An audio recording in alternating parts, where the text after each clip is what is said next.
Este año se ha realizado la 10ª reunión informativa de la comunidad educativa.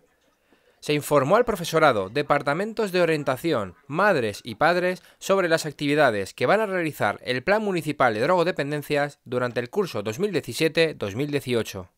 En segundo lugar, Armando Serrano Badía, que es técnico de prevención escolar del Servicio de Drogodependencias, y Amparo Gómez Requena, técnica de prevención familiar en drogodependencias. Francisco Bueno, jefe de Servicio de Drogodependencias, presentó a los miembros de la mesa y dio paso a la concejala de Sanidad, Salud y Deportes del Ayuntamiento de Valencia, Maite Girau, que inauguró el evento. Buenos días a todas y todos. Estoy con vosotros por tercer año presentando las actividades preventivas que os vamos a ofrecer desde el Plan Municipal de Drogodependencias. Tras la apertura de la reunión, intervino Armando Serrano, técnico de prevención escolar, el cual nos presentó la oferta educativa PMD UPK Valencia. Hemos estructurado la presentación en 3 partes, lo que son actividades y programas, lo que son talleres y lo que son ya formación del profesorado.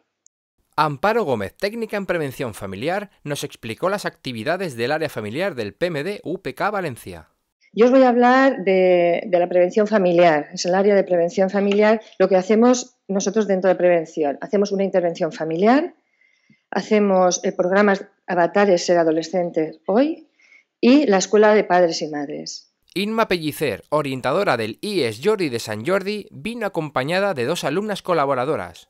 María, estudiante de Integración Social, y María José, estudiante de Animación Sociocultural y Turística, nos hablaron del programa que han elaborado en su centro junto a otros alumnos y alumnas para la prevención del consumo problemático del cannabis. Per tant, el nostre objectiu és donar-ho a conèixer i treballar i potenciar i fer millor la nostra ferramenta, la nuestra eina de detecció y més endavant pues, intentar donar una respuesta. Para finalizar la 10ª reunión informativa, realizamos una actividad interactiva y de intercambio en la cual cada uno de los asistentes escribió su deseo de prevención para su próximo curso. Finalmente, todos los asistentes compartieron sus deseos.